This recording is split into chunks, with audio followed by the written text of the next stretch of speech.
హరీష్ రావు మీడియాతో మాట్లాడుతున్నారు. ఇప్పుడు లైవ్ చూద్దాం. సీమాంధ్ర నాయకుల వల్ల తెలంగాణ ప్రాంతానికి తీవ్రమైన నష్టం జరిగింది. నేడు స్వరాష్ట్రంలో కాంగ్రెస్ పాలకుల వల్ల కాంగ్రెస్ నాయకుల రూపంలో ఈ రాష్ట్రానికి తీవ్రమైన నష్టం వాటిల్తా ఉంది.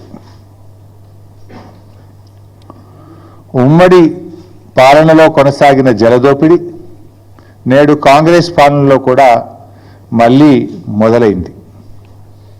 ఆనాడు ఉమ్మడి రాష్ట్రంలో కూడా ఇదే తెలంగాణ కాంగ్రెస్ నాయకుల చేతగాంతనం వల్ల, ఇదే తెలంగాణ కాంగ్రెస్ పార్టీ నాయకుల యొక్క పదవుల కోసం పెదవులు మూసిన తీరు వల్ల ఆనాడు స్వరాష్ట్రంలో తీవ్రమైన నష్టం జరిగింది.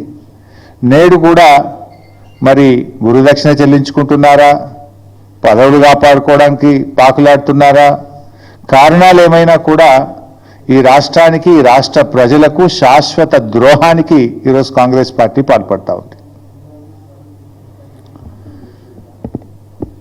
ఒకటి కాదు, రెండు కాదు, శాశ్వతంగా 200 టీఎంసీల గోదావరి జలాలను తరలించుకుపోయేటువంటి కుట్ర జరుగుతూ ఉంది. గోదావరి బంకచర్ల ప్రాజెక్టు ఏదైతే ఆంధ్రప్రదేశ్ ప్రభుత్వం తలపెట్టిందో, ఈ ప్రాజెక్టు నిర్మాణం వల్ల తెలంగాణకు తీవ్రమైన నష్టం జరగబోతా ఉంది. పైకి ఏం మాట్లాడుతున్నారు, ఏముంది ఏదో సముద్రంలో కలిసే నీళ్లు తీసుకుపోతే తప్పేంది అని మాట్లాడుతూ ఉన్నారు. మరి గోదావరిలో అన్ని నీళ్లు ఉన్నదే నిజమైతే, సముద్రంలో కలిసే నీళ్ళు అయితే మరి తెలంగాణ రాష్ట్ర ప్రభుత్వము గోదావరి మీద ప్రాజెక్టులు చేపడితే ఎందుకు మోకాలడ్డం పెట్టినరు? తెలంగాణ ప్రభుత్వం చేపట్టిన ప్రాజెక్టులను రద్దు చేయాలని, అనుమతులు ఇవ్వొద్దని ఆ రోజు కేంద్ర ప్రభుత్వానికి లేఖల మీద లేఖలు ఎందుకు రాసినరు?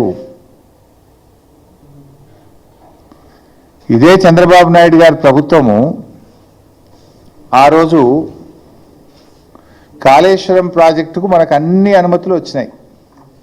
ఒకటి, అన్ని ప్రాజెక్టుకు రావాల్సిన సిడబ్ల్యూసి నుంచి 9 డైరెక్టరేట్ల నుంచి తెచ్చాం, ఎన్విరాన్మెంట్ క్లియరెన్స్ తెచ్చాం, లాస్ట్కు టీఏసీ ద ఫైనల్ క్లియరెన్స్ కూడా ఆ రోజు మేము తెచ్చుకున్నాం. ఇదే తెలుగుదేశం ప్రభుత్వం ఆనాడు 2018లో అధికారంలో ఉన్నప్పుడు కేంద్ర జలవనరుల శాఖకు రాసిన ఉత్తరం ఇది. ఇందులో చాలా స్పష్టంగా ఏం రాస్తారంటే, Kaleshwaram project unilaterally without approval from FRMB, Apex Council or CWC against the provisions under section 84(3), 85D of AP Reorganization Act 2014.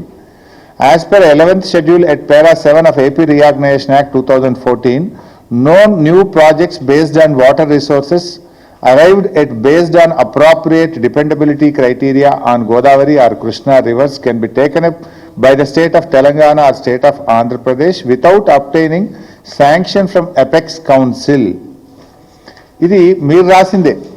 అయితే ఆ రోజు కేంద్ర ప్రభుత్వం కాళేశ్వరం కొత్త ప్రాజెక్టు కాదు, ప్రాణహిత చేవెళ్ల కొనసాగింపే కాళేశ్వరం ప్రాజెక్ట్ అని చెప్పి ఆ రోజు కాళేశ్వరానికి కేంద్ర ప్రభుత్వం అన్ని అనుమతులు కూడా ఇచ్చింది. ఇట్లా చాలా ఉత్తరాలు రాశారు. చివరికి మనం తుమ్మిళ్ళ లిఫ్ట్ ఇరిగేషన్, మన భక్త రామదాస్ లిఫ్ట్ ఇరిగేషన్ కట్టాం గోదావరి మీద. భక్త రామదాస్ అనేది కూడా ఆల్రెడీ ఉన్న ఆయకట్టే, అది ఎస్ఆర్ఎస్పిలో భాగంగా ఉన్న ఆయకట్టుకు టేలెండ్కు నీళ్లు రావడం లేదని మనము చిన్న లిఫ్ట్ పెట్టి పాలేరు నియోజకవర్గానికి నీళ్ళు ఇచ్చాం. ఈ లిఫ్ట్ కూడా ఆపేయాలి, దీన్ని రద్దు చేయాలి, ఈ లిఫ్ట్ కట్టనీయద్దు అని చెప్పి కూడా అప్పటికి ఆంధ్రప్రదేశ్ ప్రభుత్వం కేంద్ర ప్రభుత్వానికి సిడబ్ల్యూసికి లేఖ రాసింది.